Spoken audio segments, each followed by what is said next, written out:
Is time pass, क्या फर्क पड़ता है। कोई दिक्कत नहीं, पता नहीं, जो थारी राय सो मारी राय। Nothing to do, nowhere to go. देखो सुनो मत बोलो। Whenever, whatever you are, be 100% Karnataka. किसी को आओ मत कहो, किसी को जाओ मत कहो। ना कुछ पाना ना कुछ खोना। Who asked you live at zero complaint level? मौज में रहो, be happy.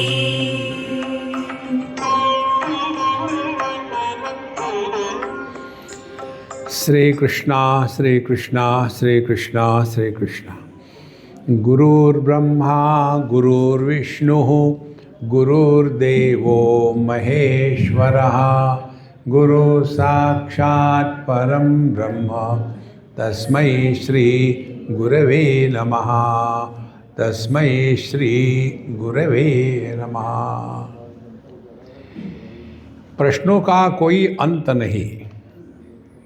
जैसे हम यहाँ 15वें अध्याय पर चिंतन कर रहे हैं,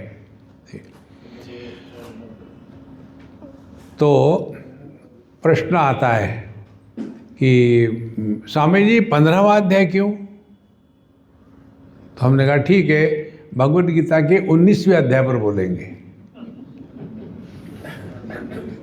प्रश्न का कोई अर्थ नहीं। तो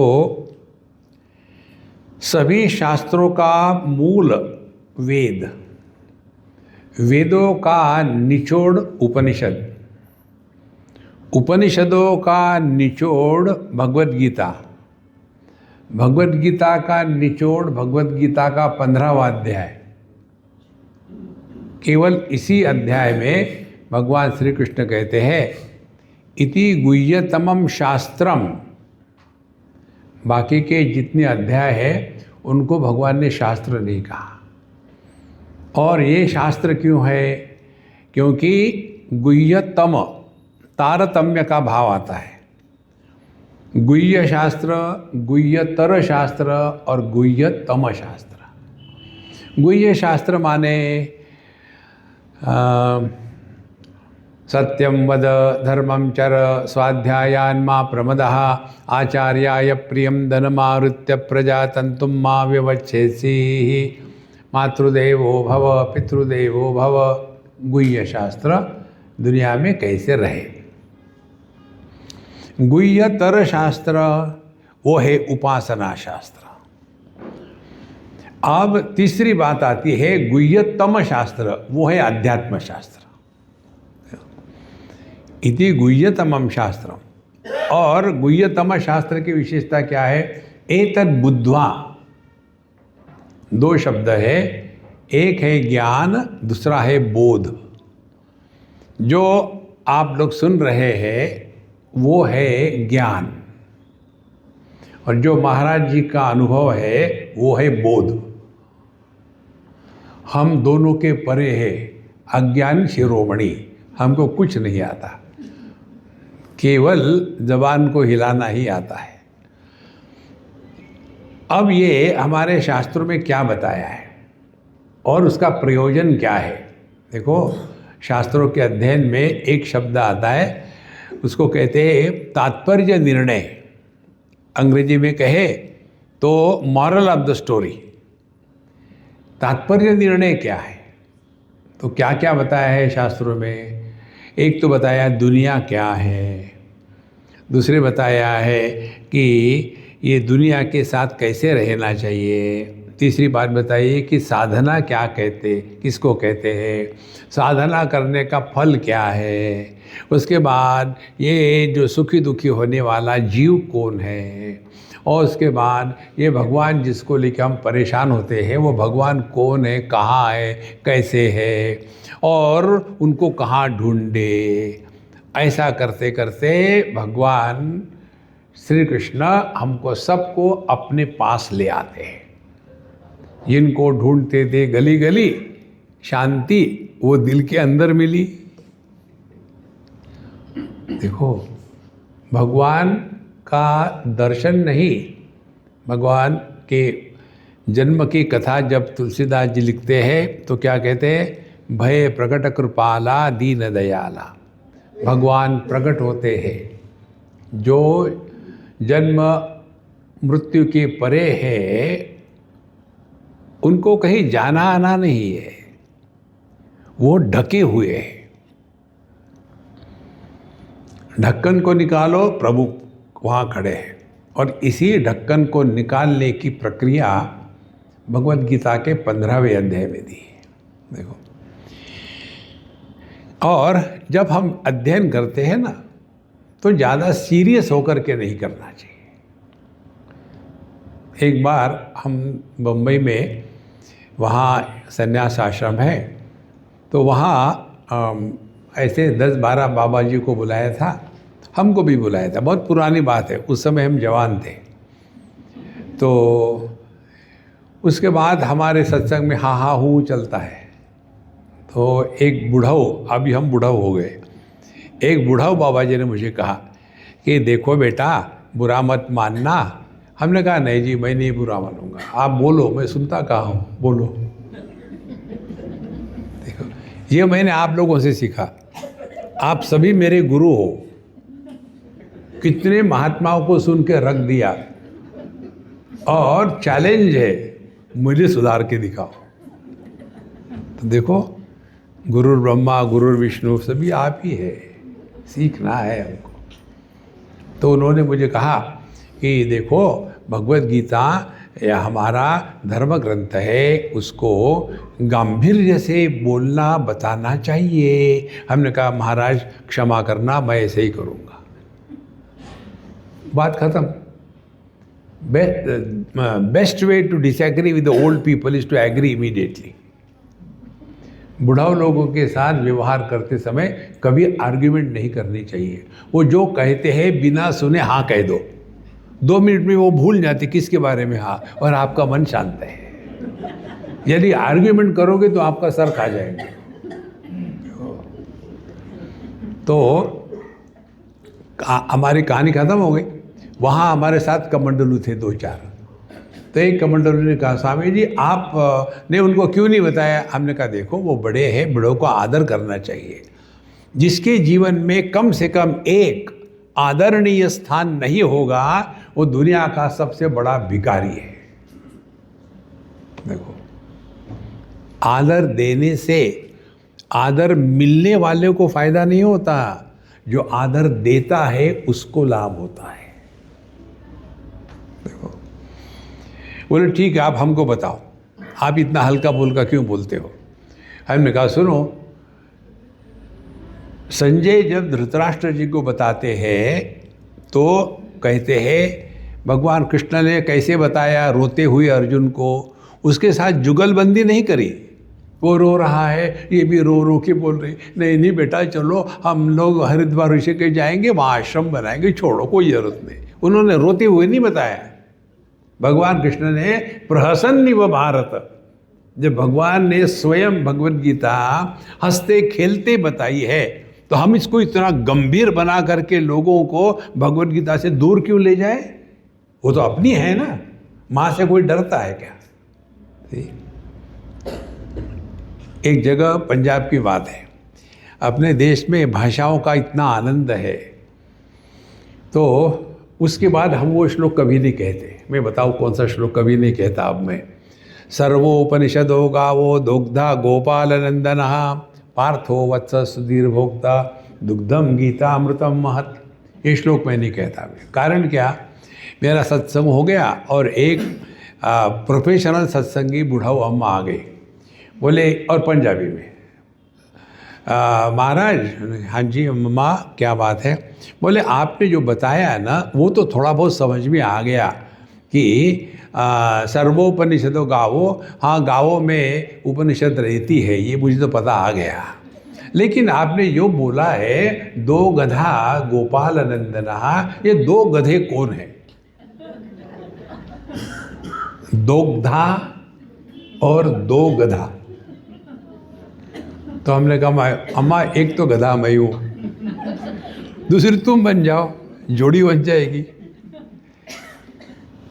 देखो पंजाबी भाषा में जोड़ाक्षर को तोड़ाक्षर करते हैं।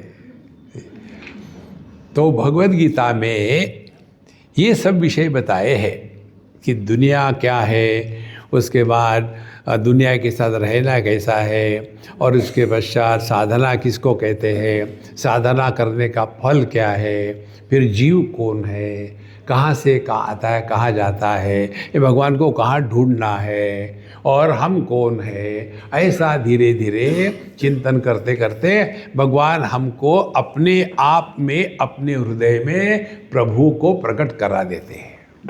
ये है भगवत गीता। देखो, तो हमको 5 दिन है, 20 श्लोक है। हम जरा सुपरसोनिक स्पीड से जाएंगे तो बीच में आज के दिन मत सोना, ठीक रहता है ना?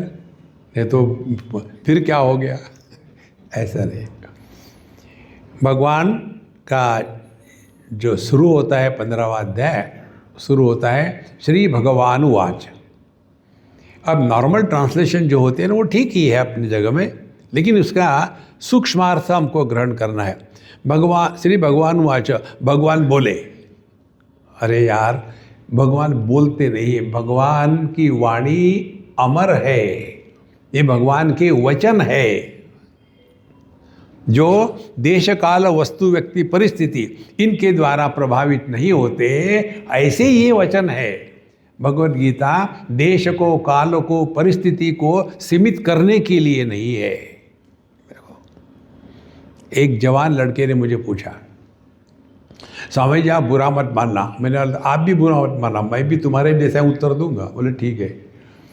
उसने कहा कि आजकल हम लोग इतना मॉडर्न हो गए कि सुबह की खबर दोपहर को पुरानी हो जाती है। मैंने हाँ जी। बोले आपकी भगवत गीता तो 5306 दिन पुरानी है, तो इतनी पुरानी भगवत गीता आज कैसे लागू होगी? हमने कहा यार तू तो जबरदस्त गजब का आदमी है। मैं तो हार गया, क्योंकि वो उस समय, ये समय कितना बदल गया है। उस समय लोग नाक से खाते थे, हाथ से चलते थे, पेट से उगलते थे, देखो। और आजकल के लोग मुंह से खाते हैं, पैर से चलते हैं। कितना ज़माना बदल गया है। जब मैंने ऐसा कहा तो स्वामी जी आप मेरी खिंचाई कर रहे। हमने कहा शुक्र कर पिटाई नहीं करी। देखो, भगवत गीता किसी देश विशेष, काल विशेष, व्यक्ति विशेष के लिए नहीं है, सबके लिए। क्योंकि सबकी समस्या एक ही है। हमारी सबकी समस्या क्या है? आप बैठ लो बेटा, मेरे पैर दुख रहे हैं, मैं भाग के नहीं जाऊंगा। तो भगवत गीता में जो समस्या ली है वो हमारी सबकी समस्या है। कौन सी समस्या है? Bank account. कौन सी बैंक अकाउंट? ICICI, ये बैंक है ना, उसका अर्थ मालूम है आपको? ICICI, उसमें पहला IC जो है, IC आइडेंटिटी क्राइसिस। दूसरी जो IC है, आई एम कंफ्यूज्ड। तीसरा जो I है वो मैं हूं, मुझे पता ही नहीं मैं कौन हूं। देखो, पूरी भगवत गीता में अर्जुन का प्रश्न का आंसर दिया है। अर्जुन का प्रश्न क्या था? कार्पण्य दोषोपहत स्वभावः पृच्छामि त्वां धर्म सम्मूढ़ चेता यश्रेयस्यात् निश्चितं ब्रूहि तन्मे शिष्यस्ते हम शाधि माम त्वां प्रपन्नम। शाधि कहा है, शादी नहीं कहा। देखो अर्जुन की समस्या हमारी समस्या है। पहली, कार्पण्य दोषोपहत स्वभाव, अपने आप पर कभी तरस मत खाना। किसी व्यक्ति पर भी तरस नहीं खाना है। करनी है तो सेवा करो। तरस खाना माने उसको तुच्छ लेखना। देखो, तो जैसे किसी अन्य को तुच्छ नहीं लेखना, वैसे अपने को भी नहीं। कार्पण्य, कृपणता का भाव सो कार्पण्य दोष कहते हैं। अपने पर तरस खा रहा हो, देखो मेरे जीवन में कैसा है, मुझे मेरे गुरु को, मेरे दादा को मारना पड़ रहा है। यदि आपके गुरु आपके दादा होते तो कोई प्रॉब्लम नहीं, लेकिन वो मेरे हैं, कैसे मारूं? देखो कार्पण्य दोष। पृच्छामि त्वा धर्म समूढ़ चेता। अब उसकी समस्या क्या थी? मेरा धर्म इस समय क्या है, इसके बारे में मोह है, समूढ़ चेता। और जब तक मोह है तब तक संसार है। मोह के क्षय को ही मोक्ष कहते हैं। कितनी सिंपल बात है। हम कौन है? पति पत्नी, भाई बहन, माँ बाप, सास ससुर, कौन है हम? यही मोह है। और पृच्छामि त्वां धर्म सम्मूढ़ चेता, इसीलिए मुझे इस समय याद नहीं आ रहा, कंफ्यूज हो गया हूं मैं कि मेरा धर्म क्या है। फिर भी भगवान चुप रहे और फिर कहता है शिष्यस्ते हम शाधि माम त्वां प्रपन्नम। महात्माओं के पास दो प्रकार के लोग आते हैं। एक शिष्य आते हैं, दूसरे भक्त आते हैं। शिष्य आते हैं अपने को बदलने के लिए, भगत आते हैं बाबा जी को बदलने के लिए। देखो महाराज आप ऐसा करो, ऐसा करो। देखो ये हमारी प्रोफेशनल हजार्ड जिसको कहते हैं ना, वो हमारे ये है। हम 365 दिनों में 365 गुणे 3 इतनी जगह खाना खाते हैं। तो अब खाने की भी लिमिट होती है। तो हमने कहा अब बहुत होगा, अब नहीं चाहिए। नहीं नहीं नहीं स्वामी जी, हमने इतना प्यार से आपके लिए बनाया है, प्लीज़ खाइए। नहीं चाहिए, आई कैन नॉट ईट। नहीं प्लीज़, हमने इतना प्यार से बनाया है, प्लीज़। रोना धोना गंगा जमुना सरस्वती। तो फिर हम कहते हैं अम्मा मैं खाऊंगा तो मरूंगा ना। बोले कोई बात नहीं, खाओ। भगत जो होते हैं महात्माओं को बदलवाते हैं, और जो शिष्य होते हैं वह स्वयं बदलने को आते हैं। अर्जुन कहता है शिष्यस्ते हम शाधि माम त्वां प्रपन्नम। मैं तुम्हारा शिष्य हूँ। शाधि माने मुझे आज्ञा करो, मुझे क्या करना है। और देखो हम सभी बड़ों को समझने की बात, भगवान कृष्ण ने अर्जुन को आज्ञा नहीं करी। इतना ही कहा कि जो तुमको कहा विमृश्य एतत् अशेषेण यथेच्छसि तथा कुरु।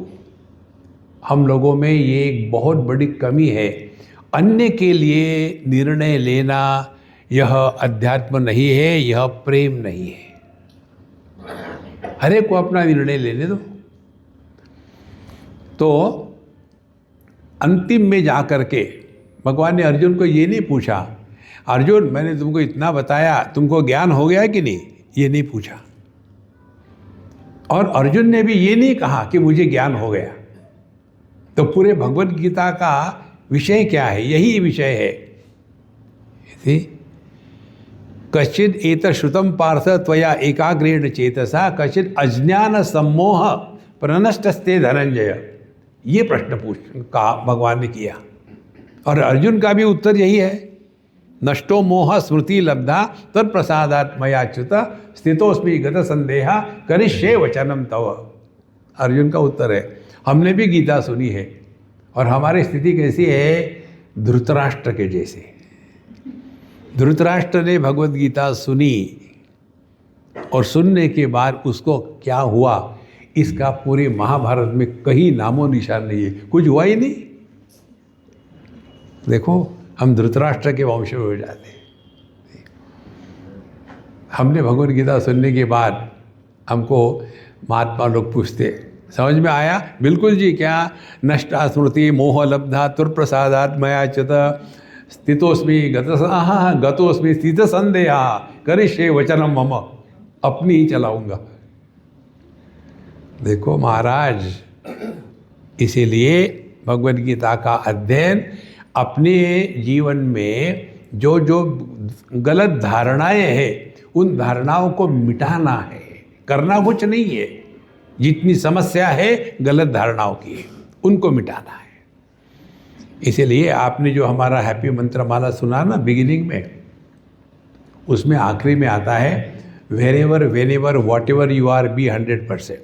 ये मालूम है कैसा हमारी हैप्पी मंत्रमाला में आ गया? हम वॉशिंगटन में थे और वहाँ हमेशा गीता परिवार के सत्संग करने वाले, हमको जहाँ भी बुलाया जाता है हम चले जाते हैं, हमको कोई आगे पीछे है नहीं। तो उन्होंने कहा कि महाराज हमने बहुत सारी गीता सुनी है, आप हमको पूरी गीता एक लाइन में बताओ। हमने कहा सुनो। क्या? ये हमने कहा wherever whenever whatever you are be 100% followed by Karnataka. पूरी भगवद गीता इसमें आ गई। अभी हम कहाँ हैं? सत्संग में हैं। कब? सत्संग चल रहा है तो हमको क्या होना चाहिए? सत्संगी। लेकिन हम यदि पति पत्नी को उदाहरण दें और पति पत्नी साथ साथ ही सत्संग में हो और समझे हमने पत्नी की तारीफ करी और पति के दोष निकाले, तो तुरंत पत्नी अपने पति की तरफ देखेगी, स्वामी जी को भी समझ में आता है, आपको नहीं आता। देखो, मैंने उदाहरण दिया था, पति पत्नी ये कॉमन नाउन है, ये प्रॉपर नाउन नहीं है। लेकिन ऐसे फंस जाते हैं। तो पूरी भगवद गीता यही है भैया कि जहाँ जब जो है अपना बढ़िया से बढ़िया 100% काम करे, लेकिन उसमें फंसे नहीं, हट जाओ। उसके लिए क्या है? कर्नाटक। कर्नाटक माने जैसे अभी आप कर रहे, मानो सुन रहे, सुनने की बात भूल गए। ऐसे कितने महात्माओं को सुन के रख दिया, हुण तुसी ट्राई मारो। देखो, तो भगवान के जो वचन है ना, ये सार्वभौम है, सबके लिए है। अब भगवान ने पहले 2 श्लोकों में जगत का वर्णन किया है। आपको सबको कंठस्थ है भगवद गीता 15वां अध्याय, हमारे साथ साथ कहिएगा। श्री भगवान उवाच ऊर्ध्वमूलमदशाखम अश्वत्थम प्राहुरव्ययम छन्दांसि यस्य पर्णानि यस्तं वेद स वेदवित् अधश्चोर्ध्वं प्रसृतास्तस्य शाखा गुणप्रवृद्धा विषयप्रवाला अधश्च मूलान्यनुसन्ततानि कर्मानुबन्धीनि मनुष्यलोके। ये 2 श्लोकों में भगवान ने 14 भुवन का वर्णन कर दिया।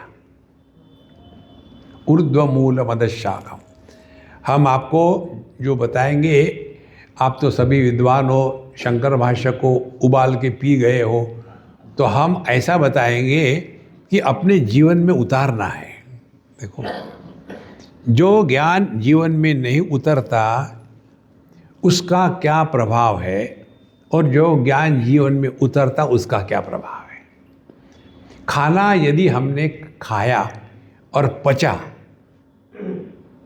तो उससे हमारे शरीर के टिश्यू बिल्टअप होते हैं, हमको शक्ति मिलती है, और जो अनावश्यक भाग है उसको हम बाहर फेंक देते हैं अपने शरीर से।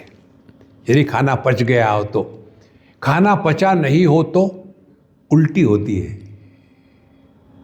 और उल्टी क्या है? जो सीधी नहीं है।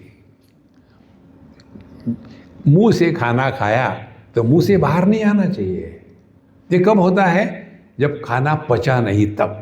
इसी प्रकार से यदि हमारे ये भगवद गीता हमको पची नहीं होगी तो हम केवल उसके शब्दों का उच्चारण करेंगे, लेकिन अपने जीवन में परिवर्तन नहीं आएगा।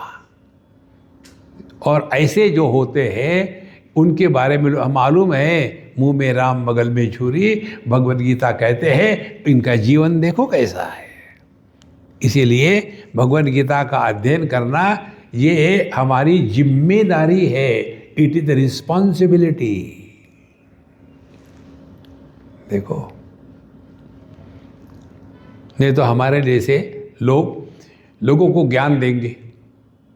देखो, त्रिविधम नरकस्येदम द्वारम नाशनम आत्मनः काम क्रोधस्तथा लोभः तस्मादेतत्रयं त्यजेत। और बीच में कोई बूढ़ा उठ के जा रहा हो बीपी के कारण। बीपी मालूम है ना क्या है? BP bladder pressure. अब बूढ़ाओं को पता नहीं कब क्या होगा, बेचारा उठ करके बाहर जा रहा है। तो ये बाबा जी ने अभी कहा काम क्रोध ये नरक के दरवाजे, उस पर गुस्सा किया तो बाबा जी बुक। देखो, गीता का एक एक शब्द हमारे जीवन में प्रकट होना है। और इसीलिए अब ये 2 श्लोकों का अर्थ ये तो आपको शास्त्रों में मिल जाएगा, हमको अपने जीवन में लगाना है। देखो, पहली बात, जो पेड़ पौधे होते हैं इनका मुख कहाँ होता है? ऊर्ध्व मूलम, नीचे होता है। कभी शीर्षासन किया हुआ पेड़ देखा है क्या कभी? तो हमको देखना है मूल से अन्न मिलता है। तो पेड़ पौधों का मूल जमीन में है, नीचे है, ऊपर को बढ़ते हैं। पशु पक्षी जो है सामने से खाते हैं, पीछे को बढ़ते हैं। हम लोग ऊपर से खाते हैं, नीचे को बढ़ते हैं। तो ये ऊर्ध्व मूलम अधशाखम, ये हमारे देह का वर्णन है। देखो, ऊर्ध्व मूलम अधशाखम अश्वत्थम, नित्य निरंतर परिवर्तन हो रहा है, अश्वत्तिष्ठति। और उसके दुनिया भर के सब ब्रांचेस निकले हुए हैं। देखो, और इस वृक्ष का, किसी भी वृक्ष का सौंदर्य होता है फल फूलों से नहीं, पत्तों से होता है। छंदांसी यस्य पर्णानि, मनुष्य जन्म का लाभ मिलने के पश्चात यदि आहार निद्रा भयमैथुनंच यही चलता रहे तो भगवान अपनी गलती सुधारेंगे। ये उनकी गलती से हम मनुष्य हो गए, वो अपनी गलती सुधारेंगे। इसीलिए हमारे जीवन का सौंदर्य क्या है? छंदांसी यस्य पर्णानि, जीवन में नित्य निरंतर गीता जी का अध्ययन, चिंतन, स्मरण करना है। यस्तम वेद स वेदविद, जिसने गीता को समझ लिया है उसी ने अपने आप को समझा है। यदि ये नहीं करेंगे तो अधश्चोर्ध्वम प्रसृतातस्य शाखा गुण प्रवृद्धा विषय प्रवाला। जैसे वटवृक्ष के 2 रूट्स होते हैं, एक तो मेन तना होता है और फिर वो इतना फैल जाता है कि वो ब्रांचेस नीचे झुकने लगती है, तो वहाँ से दूसरे, उसको कहते हैं एडवेंटिशियस रूट्स, उसको फेंकते ही है और फिर वो सपोर्ट करके रहता है। इसी प्रकार से हमारा भी ऐसा फैल जाता है और वो उसी में लगे हुए, यही संसार का वृक्ष है।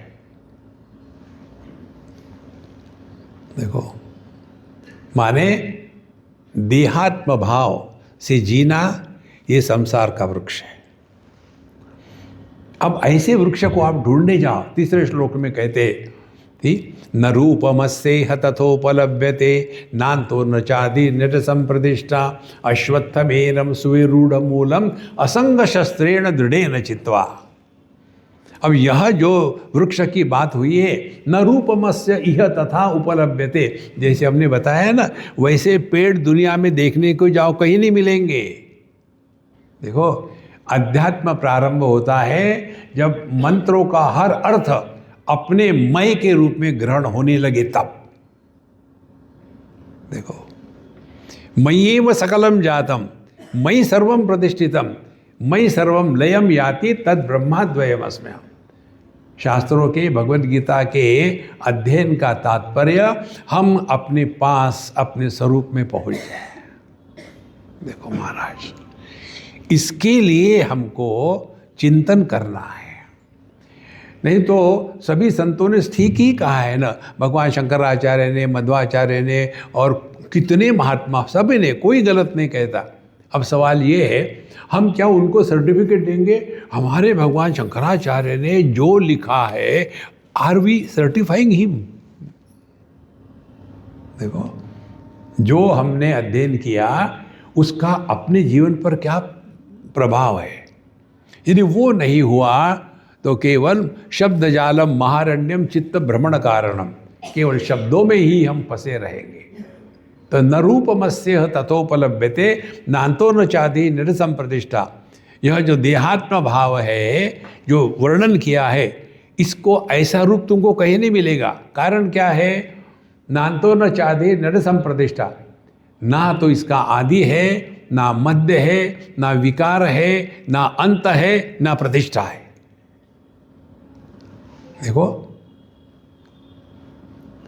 एक बार किसी कारण से हमको एक मैटरनिटी वार्ड में जाना पड़ा। बहुत पुरानी बात है। हमारे मित्र, उनकी पत्नी डिलीवर कर रही थी। हम अपने जहाँ थे तो उसने अपने पत्नी के बारे में नर्स को पूछा क्या हो गया, और शायद बोलने में कुछ हो गया होगा। वो नर्स गुस्सा कर गई, आपको तो मैं अंदर आने नहीं दूंगी, आओगे तो मैं पुलिस को बुलाऊंगी। और ये परेशान, उसने मुझे फ़ोन किया रात को 12-1 बजे, स्वामी जी प्लीज़ आ जाओ, परेशानी है। मैंने क्या परेशानी है? डिलीवरी की। मैंने, मैं डॉक्टर नहीं हूँ, मैं नहीं आऊँगा। बोले नहीं प्लीज़ आइए, मुश्किल है। तो मैं गया। जाने के बाद उन्होंने ऐसा हुआ। तो फिर मैंने वो नर्स से बात करी। मैंने, अम्मा मैं देख लूँ क्या? बोले आप आ जाओ, उसको नहीं आना है। मैंने बोले वो तो बच्चा उसका है, मेरा क्या है उसमें? नहीं फिर मत आओ। मैंने फिर हमारे फ्रेंड कहते नहीं स्वामी जी आप जाओ, देख के जाओ क्या हुआ, कुछ पता ही नहीं चल रहा, ये बात ही नहीं करती मेरे से। तो मैं गया, देखा, सब कुछ हो गया। और उस समय मैंने कहा कि अम्मा ये काम हो गया, अब मुझे मेरी साधना यही कि मुझे सीखना है, हर चीज़ से हमको सीखना, यही अध्यात्म है। तो मुझे ये सीखना है कि आप देखेंगे किसी की भी आप कुंडली ले लो, कुंडली में टाइम ऑफ बर्थ जो होता है वो कभी भी राउंड फिगर नहीं होता। 7:58। हमने कहा अम्मा ये दर्जनों माताएं डिलीवर करती है, तुम घड़ी लेके घूमती हो कि कितना बजा, सर बाहर आया कि दुम बाहर आई, आधा आया कि पूरा आया, इतना ऐसा लिखते हो। राउंड फिगर में केवल भगवान राम और भगवान कृष्ण पैदा हुए 12 बजे। और ये लोग ऐसे कैसे संभव है? तो वो हंस दी। बोले स्वामी जी मैं आपको सच बताओ। बोले यदि हम कह दें ना कि बच्चा 8 बजे पैदा हुआ तो वो हम पर डाउट करते हैं, इसने खामोखाम लिख दिया, ऐसे कैसे 8 बजे पे? उसके हाथ में घड़ी थी क्या कि 8 बज गए? तो फिर हमने ये टेक्निक निकाली है 6:44 पर राम, देखो, और उसी को सत्य मान करके चल रहे हैं। देखो संतों, हमको ना तो अपने जन्म का अनुभव है, न आदि, न हमको अपने बढ़ने का अनुभव है। किसी को भी अपने बढ़ने का अनुभव नहीं होता। ये तो समाज है हमको जताता है कि आप बुढ़ाऊ हो गए हो। एक इस्कॉन के यहाँ हम गए थे, शादी थी किसी की, स्टेज पर शादी हो रही थी और हम ऑडियंस में देख रहे थे सब। तो उसमें हमारे बगल में एक बुढ़ाऊ बैठे थे, शायद उसी फैमिली के हो गए। एक छोटी सी प्यारी सी बच्ची आई और कहती है दादाजी चलो ऊपर आपको बुलाया है।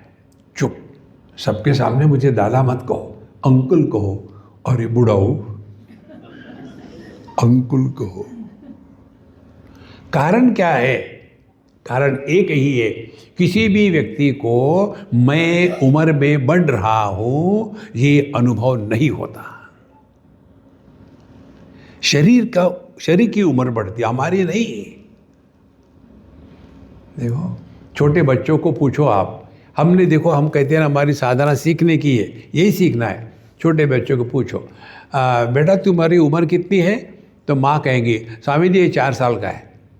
नो मॉम, 4 साल 3 महीने 22 दिन, उसको इतना होता, मैं इतनी मेरी उम्र है। इसी प्रकार से आप देखेंगे जितने बुढ़ाऊ होते हैं ना हमारे जैसे, सबकी यही कहानी है। एक बार कलकत्ते की बात है, हम सुबह में 6 बजे करीब में किसी जगह शांत तब बैठे थे बगीचे में। उस दिन हमारा सत्संग नहीं था। उतने में एक छोटे से कद के टुक टुक टुक दौड़ के आए बुढ़ाऊ, और हाफ पैंट पहनी हुई है, टी शर्ट पहना था और फेल्ट कैप पहनी। आकर के मुझे कहते, मुझे बताओ मेरी उम्र कितनी है। सुबह में एक बाबा जी को अननोन आदमी आकर के पूछता है, मुझे बताओ मेरी उम्र क्या है। अब मुझे तो लोगों की खिंचाई करने में मज़ा आता है। तो मैंने देखा, हमने कहा खड़े रहो शांत। आप हो गए 3.5 साल के, क्योंकि ऐसे प्रश्न बच्चे ही पूछते हैं। नहीं, सच से बताओ कितनी उम्र है। हमने कहा आपकी उम्र है, यू आर 81 ईयर्स यंग।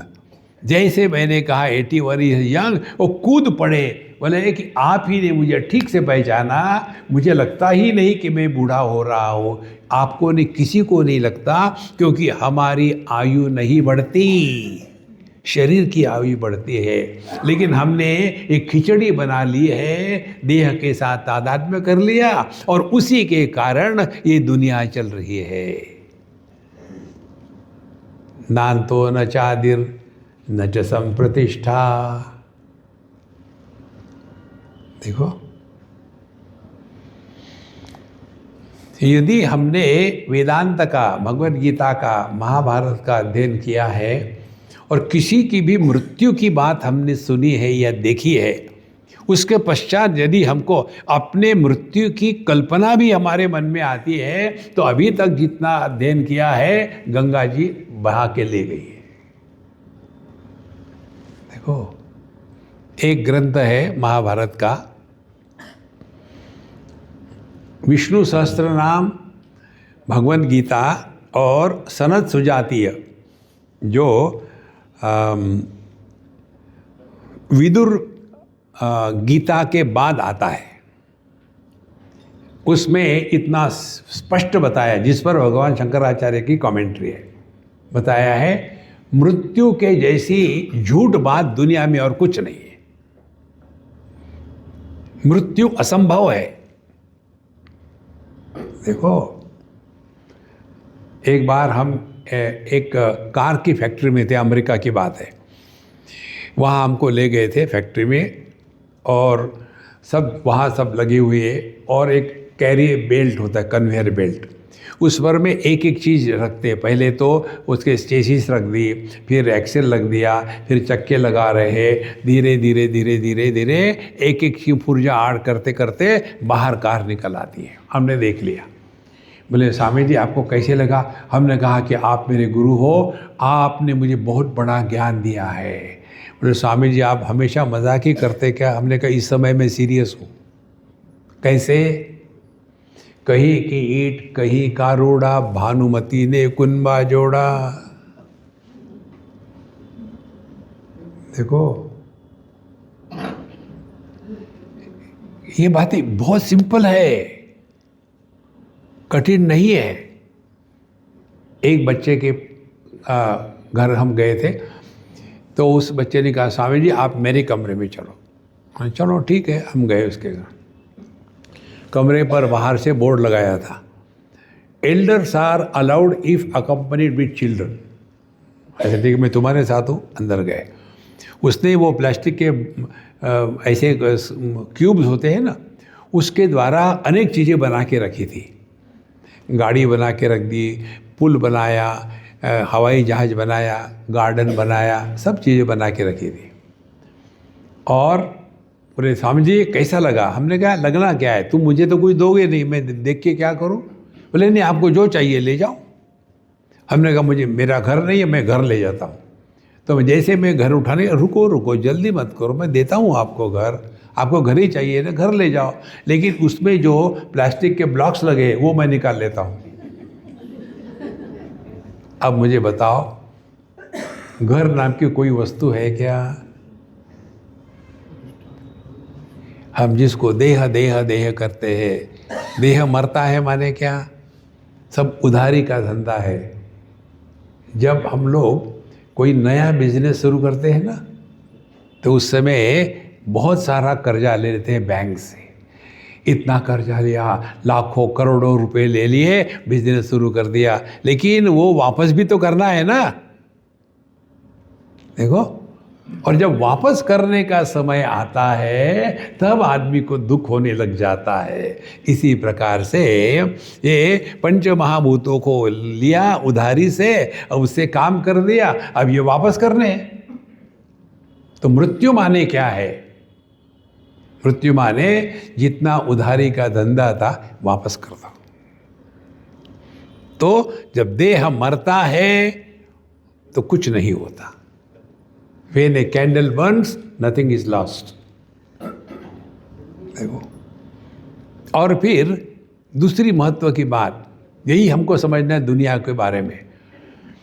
एक बार एक पति हमारे पास एक कंप्लेंट लेके आए थे, स्वामी जी आप मेरा उदाहरण अपने लेक्चर में मत देना। मैंने वाला दूंगा लेकिन तुम्हारा नाम नहीं बताऊंगा। तो उसकी समस्या ये थी, मेरी पत्नी मुझे बहुत छलती है, बहुत परेशान करते, क्या करूं? हमने कहा डाइवोर्स कर डालो और मिल जाएगी। बोले वो नहीं कर सकता। मैं क्यों? बोले वो कमाती है, मैं खाता हूं। तो वो इतना क्यों मुझे परेशान करती है? अब उसको उत्तर तो देना ही है ना, बाबा जी है, उत्तर देना है। हमने कहा देखो, पिछले जन्म में तुमने उसको बहुत चला था, उस समय उसने करवा चौथ का व्रत किया था। अब ये जन्म तो छोड़ो, अगले 6 जन्म और बाकी है, तुमको और चलेगी वो। नहीं नहीं नहीं स्वामी जी ऐसा नहीं हो सकता, फिर क्या करें उसके लिए? हाँ, वो भी बताते हैं हम। अब ऐसा करो, उसको बदनाम करना बंद कर दो, पहली बात। फिर अब उसके साथ अच्छा व्यवहार करो। फिर क्या होगा?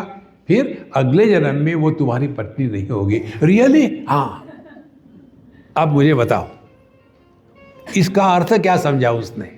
जिसको कहते हैं ना तात्पर्य निर्णय, अर्थ क्या निकला? पिछले जन्म में जब तुम थे तब ये देह नहीं था।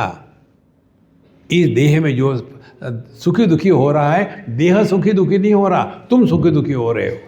ये जब देह मर जाएगा तुम दूसरे देह में होगे। तो अर्थ क्या निकालना है? हम एक अखंड सत्ता है, नान्तो न चादि न संप्रतिष्ठा। तो देह को लो तो भी हम पैदा होते नहीं, मरते नहीं। जीव को भी ले लो तो भी हम पैदा होते मरते नहीं। तो ऐसी ये जो दुनिया है, ऐसा जो देहात्म भाव है जिसको हमने मैं करके माना है, इससे कैसे निपटे? देखो, आसन करे, प्राणायाम करे, उससे और देहात्म भाव हो जाएगा। तो क्या करें उसके लिए? भगवान कृष्ण कहते हैं असंग शस्त्रेण दृढ़ेन चित्वा। देखो, वृक्ष उसको कहते हैं जिसको काटा जाता है, वृक्षनाद वृक्ष है जिसको काटा जाता है। यदि आपको किसी वृक्ष को काटना हो और आपने मोर पंख ले लिया है और उसको लेकर के एक बड़े वृक्ष को काटना है, धीरे धीरे उसको मार रहे हो, वो कटेगा? असंग दृढ़ेन चित्वा। अब कौन सा शस्त्र लेना है? असंगता। देखो, असंगता का तात्पर्य क्या है? हमारा मंत्र देखो, सुनो, मत बोलो। दृष्टि का कार्य है देखना और हमारा कार्य है कमेंट करना। श्रवण शक्ति का कार्य है सुनना, हमारा कार्य है कमेंट करना। यदि हम आंखों से देखें तो वहाँ पाप पुण्य धर्म अधर्म कुछ निर्माण नहीं होता। भगवान के विग्रह को देखें तो आंखों पर कोई प्रभाव नहीं, गंदगी को देखिए तो आंखों को कोई प्रभाव नहीं। क्यों? कि जो प्रकाशक होता है, प्रकाशक जिसको प्रकाशित करता है उसके द्वारा प्रभावित नहीं होता, वो हमारा स्वरूप है। हम चाहे तो भी हम किसी के साथ अटैच नहीं है। Attachment is an illusion. असंग शस्त्रेण दृढ़ेन चित्वा। केवल हमको यही स्वीकार करना पड़ेगा कि जो हम अपने आप को देह मान के बैठे हैं यही संसार है, और इस संसार से मुक्त होने के लिए छंदाम से इससे प्रणाली। इसीलिए जब हम शास्त्रों का, उपनिषदों का अध्ययन करते हैं तो उसका अध्ययन होने के पश्चात भी यदि हम इसी दुनिया के झमेले में फंसे हैं तो हमने अपनी मजाक उड़ाई है। देखो संतो, असंग शस्त्रेण दृढ़ेन चित्वा।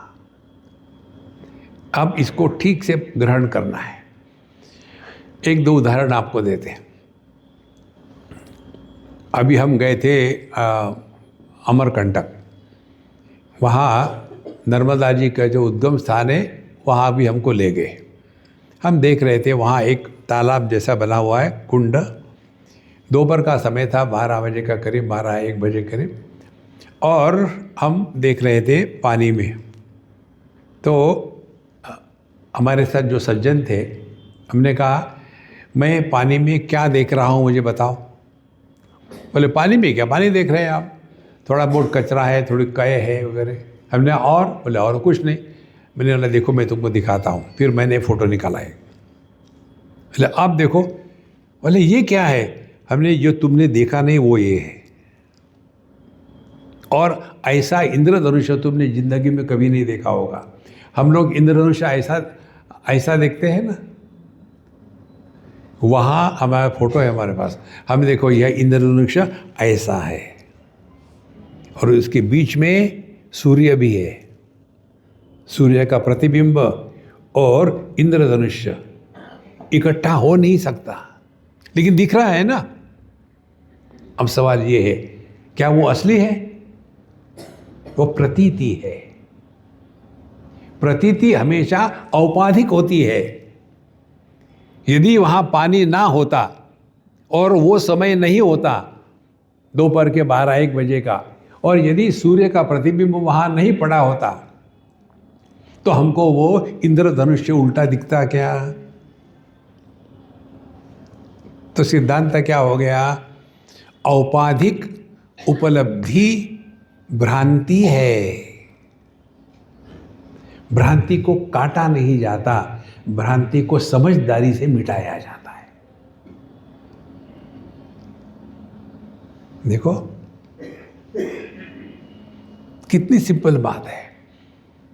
हम यदि आकाश में इंद्रधनुषों को देखें और जाकर के अरे तुमको अच्छा लगता है, ठीक है मैं काट के तुमको देता हूं, संभव है? नहीं। उसी प्रकार से मृग तृष्णा, मृग जल, गर्मी के दिनों में दिखता है मृग जल। तो अरे यार इतना पानी की समस्या है, ऐसा करते थोड़ा इसको हार्वेस्ट करते हैं और देखते ये पीने लायक है कि नहीं। दिखेगा लेकिन नहीं है। इस समझदारी से जीने को भगवान कृष्ण के शब्द है असंग शस्त्रेण दृढ़ेन चित्वा। तो कैसे? वो हमारा मंत्र, wherever whenever whatever you are be 100% Karnataka. इसमें हम फंसे रहते हैं। 2 जगह फंसे रहते हैं हम। एक तो सूखा कचरा, दूसरा गीला कचरा। दुनिया की जितनी भी संपत्ति है, दुनियादारी है, वो सूखा कचरा है, और जितने भी रिश्ते नाते हैं वो गीला कचरा है।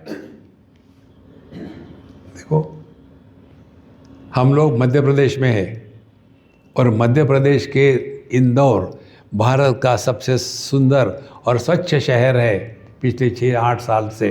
कारण क्या? उन्होंने सूखा कचरा, गीला कचरा की मैनेजमेंट ठीक करी है। तो अध्यात्म का तात्पर्य क्या हो गया? इसी की मैनेजमेंट ठीक करो। असंग शस्त्रेण दृढ़ेन चित्वा। देखो महाराज, महाभारत का युद्ध किसके बीच में हुआ? दुश्मनों के बीच में नहीं, अपनों के बीच में। पांडव भी कौरव ही थे, कुरु वंश के ही थे वो। समस्या दुश्मनों से नहीं होती, समस्या अपनों से होती है। और अपनी ये अपनापन जो आता है वो परिच्छिन्नता में फंसा है। यहां तो सबको अपना स्वीकार करो या किसी को अपना स्वीकार ना करो। देखो, जब परिच्छिन्नता को हम परिपूर्ण समझने लग जाते हैं तब संसार निर्माण होता है। देखो महाराज, जिसको जिसको हमने मैं की परिभाषा में स्वीकार किया है वही हमारे लिए सत्य बन जाता है। जिसको जिसको हमने मैं, मेरा इसको स्वीकार किया, वहां से आपका संसार शुरू। देखो, बिल्कुल सिंपल बात है। हमने ये बात कैसे सीखी? देखो, हमारे सीखने के तरीके बड़े विचित्र है। एक दो आपको उदाहरण देते, अच्छे लगे ना लगे क्या फर्क पड़ता है। अभी सभी हम लोग अपने लार्ज इंटेस्टाइन में चिंतन करें, गोबर भरा हुआ है। अब उसका चिंतन करो आप।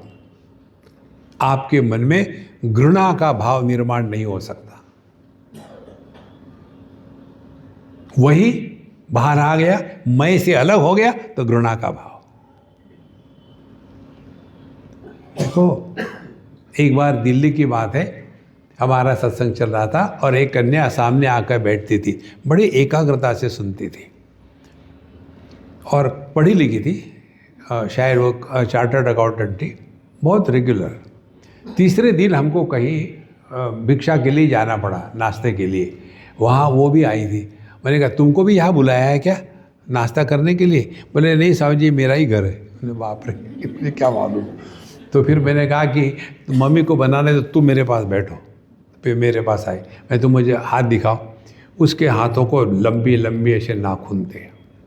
मैंने उसका हाथ पहली बार हाथ में लिया ज़िंदगी में। मैंने बोला, अरे बाप रे, इतने लंबे लंबे नाखून, देखो हमारे कैसे है, इसका रंग भी नहीं है। तुम क्या खाती हो? बीटरूट खाती हो क्या कि इंजेक्शन लगाती हो? हमारे क्यों नहीं बढ़ती इतने सुंदर? और वो अटपटा रही और मैं उसके साथ और उसको कह रहा था। नाश्ता कर लिया, दूसरे दिन सत्संग में आई, उसने कोई ऐसा बैठता नहीं, ऐसे करके ऐसे बैठे। अब मेरा ध्यान उसके हाथों के तरफ। सत्संग हो गया, हमने कहा इधर आ। बोले, नहीं समझ आना है, मैंने आना है। आया, दिखाओ तुम्हारे हाथ। और उसने सब नाखून काट दिए थे। अरे राम राम, क्यों कर दिया तुमने इतना? कितने सुंदर थे वो, क्यों? मुझे दे दो, मुझे बड़े अच्छे लगे वो। कहाँ रखे उसको? स्वामी जी, मैंने फेंक दिए। क्यों फेंक दिए? अब सिद्धांत, जब तक के नाखून अपने हाथ के साथ लगे हैं, सुंदर है, ब्यूटीफुल है, वही अलग हो जाए तो गंदगी हो जाती है ना। भगवत गीता के 6वें अध्याय में भगवान कहते हैं, आत्मौपम्येन सर्वत्र समम पश्यति योर्जुन, सुखम वा यदि वा दुखम स योगी परमो मतः। या तो सबको अपना कहो या किसी को अपना मत कहो। दोनों का अर्थ एक ही है, असंग शस्त्रेण दृढ़ेन चित्वा। नहीं तो फिर मैं अरु मोर तोर तय माया शुरू हो जाएगी। देखो संतो, और इसका सिद्धांत क्या हो गया? You can conquer illusions by recognizing illusions as illusions.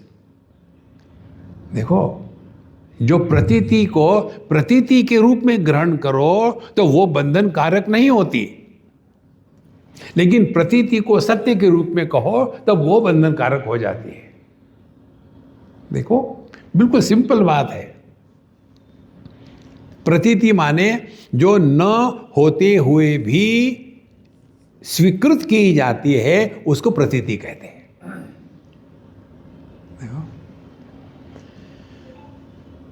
जन्म से हम आदमी हैं और गलती से बन जाते हैं पति। अब आदमी का पति कैसे बना? एक उपाधि को धारण किया। तो पति क्या है? आदमी की औपाधिक अभिव्यक्ति है। पुत्र क्या है? आदमी की औपाधिक उपलब्धि है। और पिता क्या है? उसी आदमी की औपाधिक अभिव्यक्ति है। तो एक आदमी पिताजी के उपाधि को धारण किया तो पुत्र बन गया, पत्नी के उपाधि को धारण किया तो पति बन गया, और पुत्र के उपाधि को धारण किया तो पिता बन गया। अब क्या ये एक आदमी तीन हुआ है? और दुखी कौन हो रहा है?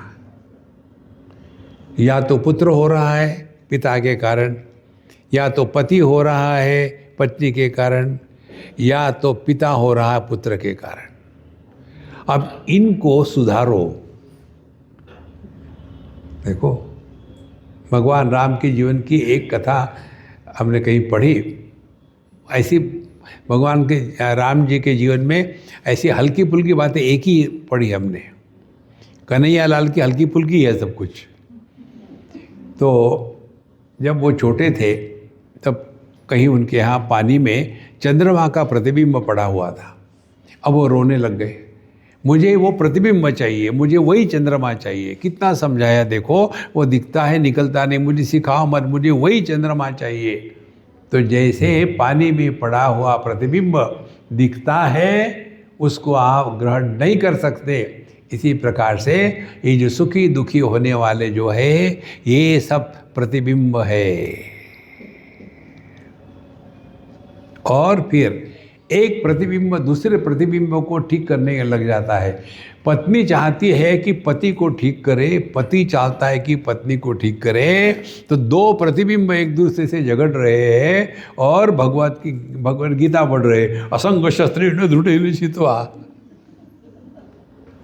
देखो महाराज, भगवद गीता जीवन में उतरनी है तो पहले जो जगत का विषय आता है शास्त्रों में, जगत का विषय किस लिए आता है? जगत को सिद्ध करने के लिए जगत निर्माण हुआ है। देखो उपनिषदों में निर्मिति के 5-6 प्रसंग आते हैं। कई कहते हैं कि एक क्रम से जगत निर्माण हो गया है। 5 तस्मात् आत्मना आकाश समुद्र आकाश, यहाँ तक गया। कई जगह केवल 3 ही महाभूत है, कहीं कहते हैं 5 है, कहीं कहते हैं कि सईक्षत उसने चिंतन किया जगत को निर्माण किया, कहीं कहते हैं वो अकेला बोर हो रहा था इसलिए जगत निर्माण किया। किसी ने कहा कि उसने दुनिया को निर्माण किया, फिर सोचा ये अकेला क्या करेगी दुनिया, मैं घुस जाता हूँ, फिर वो ऊपर से घुसता है। ये सभी के सभी जो निर्मिति के जगत के उत्पत्ति के प्रसंग है, ये जगत उत्पन्न हुआ ये सिद्ध करने के लिए नहीं है। देखो अध्यात्म क्या है? तुलसीदास जी महाराज, कामी ही नारी पियारी जिमी, लोभी ही प्रिय जिमी दाम, तिमि रघुनाथ निरंतर प्रिय लागहु मोहि राम। अपने जीवन के हर एक अनुभूति में परमात्मा प्रकट होवे। जैसे जो व्यक्ति बहुत लोभी होता है वो जहाँ भी जाएगा एक ही बात सोचेगा, इससे कितना पैसा कमा सकते हैं।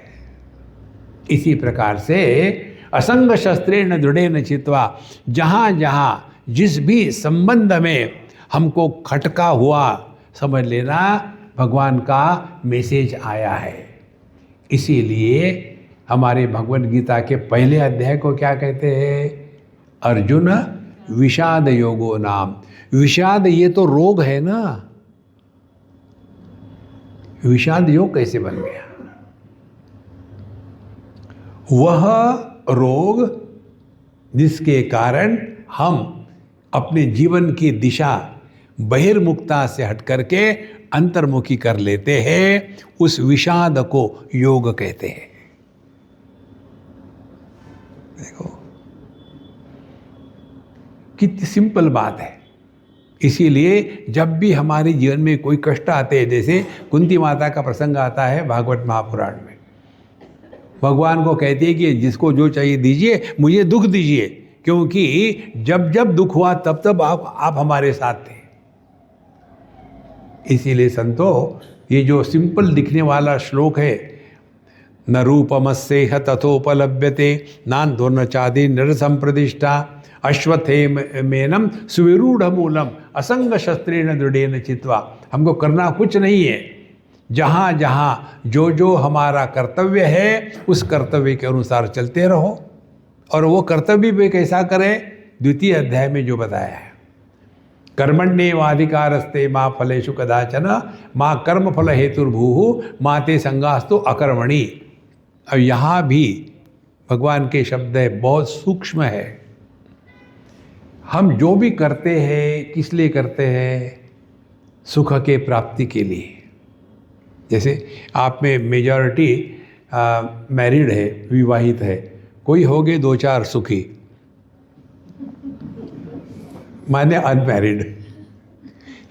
ये मैंने एक जगह सीखा, लंदन की बात है, हमारा रिट्रीट हो गया और एक अंग्रेज़ उसने मुझे कहा कि mister Swami, yes sir, you people don't get married. मैं चुप रहा। फिर कहा उसने, after all marriage is not everything in life. फिर मैं चुप रहा। He said, do you know ना क्या, there are 2 types of people in this world, those who are married and those who are happy. So you are a happy category, therefore you are a happy Swami. देखो कैसी दृष्टि चलती है। इसीलिए महाराज, ये दुनिया में जो हम आए हैं ना, ये दुखी होने के लिए नहीं आए, लेकिन हम जो करते हैं किस लिए कर रहे हैं, सुख की प्राप्ति के लिए कर रहे हैं ना। मुझे बता, किसने शादी करी दुखी होने के लिए? किसी ने भी नहीं। अगली बात आप स्वयं जानते हो, मुझे उसका अनुभव नहीं तो मैं नहीं बता सकता। तो हमारे जीवन के सभी कार्यकलाप केवल सुख के प्राप्ति के लिए है, यही हमारी गलती है। भगवान कृष्ण ये नहीं कह रहे कि कर्मण्येवाधिकारस्ते मा फलेषु कदाचन। भगवान कहते हैं जो करणीय है वो करने की प्रक्रिया को बदलो। देखो प्रक्रिया क्या बदलनी है, हम ये करेंगे तो वो मिलेगा, फिर हम खुश हो जाएंगे। हम कर क्या रहे, अपने जीवन के सुख को, आनंद को हम भविष्य काल में ढकेल रहे। जो अपने जीवन के सुख आनंद को भविष्य में ढकेलता है उसको भगवान भी सुखी नहीं कर सकते। तो करना क्या है, समझदारी। हम जो भी करते हैं वर्तमान में ही करते हैं। बीते हुए कल हम कुछ नहीं कर सकते, आने वाले कल भी हम कुछ नहीं कर सकते। जो करते हैं वर्तमान में करते हैं। और यदि आप ध्यान से सुनना, और यदि हम जो भी कर रहे हैं उसमें आनंद प्रकट हो तो आपका जीवन परिपूर्ण हो गया। देखो जैसे हम आपसे बात कर रहे हैं, यदि हमारे मन में ये कल्पना हो, वैसे नहीं है, उदाहरण दे रहे, हमारे मन में ये कल्पना हो कि हम अब इतना गला फाड़ फाड़ के बोल रहे हैं और इतना दूर से हम दौड़ भाग करके आए और फिर हम लेक्चर दे रहे हैं, आई होप इनको समझ में आता है और इनको समझ में आएगा और फिर ये खुश हो गए और फिर ताली बजाएंगे कि स्वामी जी महाराज बहुत बढ़िया रहा, उसके बाद मैं खुश हो जाऊंगा। तो मैंने क्या किया, अपने जीवन की खुशी आपके जेब में रखी और भविष्य काल की प्रतीक्षा कर रहा हूँ। और यदि मैं जो भी बोल रहा हूँ इसमें आनंद प्रकट हो रहा है, अब आपको अच्छा लगे ना लगे मुझे क्या फर्क पड़ता है, मैं तो मस्त हूँ। इसीलिए भगवान कहते हैं कि जो करना है उससे आनंद की अपेक्षा ना रखे, बल्कि उसमें आनंद प्रकट होने दो। और जिस कार्य में आनंद प्रकट होता है उसमें थकावट नहीं आती, उसमें बोरियत नहीं होती। हमारे साथ एक हमारे मित्र आए, उनको जाना पड़ा नागपुर, वो चले गए। हमारा वहाँ रायपुर में हो गए पूरा, फिर यहाँ आना था, फ्लाइट कैंसिल हो गई। तो फिर हम चले गए अपने अमरकंटक। इतना भयानक खराब रास्ता कि उतरने के बाद हमने सब हड्डियाँ इकट्ठी करी, लगा ली। इतना खराब रास्ता। फिर वहाँ सत्संग वगैरह हुआ, दर्शन में सब हो गया। फिर आज फिर 5-6 घंटे ड्राइव करके आए और फिर आपको बोल रहे। तो मुझे कहे स्वामी जी आप इतना दौड़ा भागी कर थकते नहीं कि आप? हमने कहा मैंने से बकवास करो तो थकूंगा, सत्संग में मुझे कभी थकावट नहीं आती, क्योंकि यही एक आनंद को प्रकट करने का सबसे बढ़िया तरीका है। इसीलिए कर्मण्येवाधिकारस्ते मा फलेषु कदाचन का तात्पर्य है जो जो करणीय है उसमें आनंद प्रकट होने दो। देखो क्या क्या करणीय है। हमारे पास 3 उपकरण हैं। एक है शरीर देह, दूसरी है वाणी और तीसरा है मन। शरीर से जो करो अरे खुश होके करो, माने खुशी को प्रकट करने के लिए करो, तो आप कभी थकोगे भी नहीं, बोर नहीं होगे। जैसे हमारी मनीषा अम्मा दौड़ा भागी करती, यहाँ से वहाँ ये करूँगी वो करो, मेरे से डांट भी खाती है लेकिन छोड़ती नहीं। क्यों? कि वो जो हो रहा है वो खुशी से प्रेम से हो रहा है। ये है भगवद गीता के दूसरे अध्याय के 47वां श्लोक का अर्थ। ठीक, कितनी से ये हो गया शरीर से। दूसरा बात वाणी से। वाणी से यदि बोलना है तो खुश होके बोलो, अपशब्द आपके मुख से नहीं निकलेगा। गुस्से से बोलो तो अपशब्द अपने आप निकल आता है। देखो अनुद्वेगकरम वाक्यम सत्यम प्रिय हितम चयन भगवान कहते हैं। और मन के द्वारा हम प्रकट होते हैं।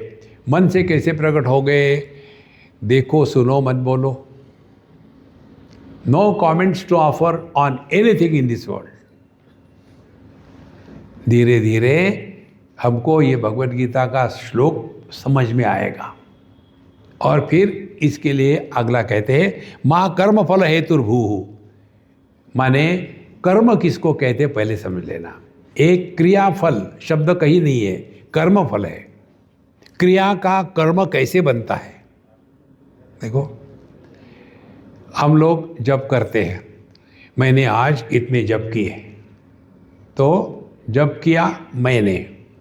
कभी हमने कहा है क्या सुबह से मैं सांस ले रहा हूँ यार डोंट डिस्टर्ब? मैं सांस नहीं लेता, सांस चल रही है। और इसीलिए सांस लेने का अभिमान नहीं होता, लेकिन जप करने का अभिमान हो गया, मैंने किया। तो माँ कर्म फल हेतुर्भूः, माने अपने जो भी कार्य हो रहे उसमें मैं को डिलीट करे। मैं। और आखिरी कहते हैं वहाँ माते संगास्तु अकर्मणि। ये सबसे सिद्धांत हमारे जीवन का है। जीवन में कभी रिटायर मत होना। Keep working till the last moment. Retire होना माने अपने लिए समस्या और घर की जो माताएं हैं उनके लिए सुपर समस्या। जिन घरों में बुढ़ाऊ लोग बैठे रहते कुछ करते नहीं, सुबह से शाम तक वही बेटा आज ब्रेकफास्ट के लिए क्या है, वो खाएंगे तो उस समय दूसरा आएगा, हाँ आज लंच में क्या बनाओगी मेरा सर। देखो दूसरा विचार ही नहीं कोई। अपने आप को इतना बिजी रखे कि मरने की फुर्सत ना मिले। इसीलिए कहते हैं कि व्यक्ति के जीवन में उपासना होना बहुत आवश्यक है। सुबह से लेकर के शाम तक के इतना बिजी रहे, किसी से बात करने को टाइम ही नहीं। मैंने एक बूढ़ी अम्मा को देखा, नहीं रही, मैं वहाँ कठोपनिषद का सत्संग कर रहा था, पुणे की बात है, और वो होगी कोई 95 के करीब, ऐसे 98 होगी। वो अपना उसके छोटे से भगवान थे और वो भगवान को रोज़ भागवत की कथा सुनाती थी उच्च स्वर में, जैसे हम आपसे बोल रहे वैसी बोलती थी। एक दिन वो मेरे सत्संग में आके बैठी और शांति से सुनी। और उसके बाद जब मैं उनके कमरे में गया, नमस्कार किया भगवान को, उनको नमस्कार किया। बोला कि अम्मा कैसे हो? बोले स्वामी जी आज आपने नाचते नाचते विट्ठल भगवान का भजन कितना बढ़िया किया, मुझे तो मज़ा आ गया। आप रोज़ ऐसे नाचा करो मेरे लिए, मुझे विट्ठल भगवान का भजन अच्छा लगता है। मैं कठोपनिषद बोल रहा था और उसको विट्ठल भगवान दिखने लग गए। ऐसी मस्त हो जाती थी वो। और जब उसके पोते की शादी हो रही थी, सब लोग तैयार हो गए, तो ऐसे करो तुम शादी करके आ जाओ, मैं आशीर्वाद दे दूंगी।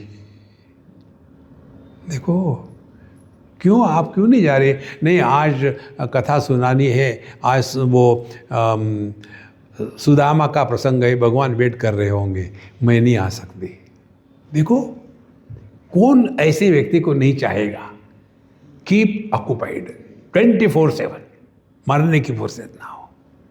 देखो, तब हमने असंग शस्त्रेण दृढ़ेन छित्वा इसका वास्तविक अर्थ समझ लिया है। नहीं तो पूरे दुनिया में वही, मेरा लड़का ऐसी, मेरी लड़की ऐसी, मेरी बहू ऐसी, मैं। संतो, वेदांत का सत्संग इच्छा के पूर्ति के लिए नहीं होता है, इच्छाओं से मुक्त होने के लिए होता है।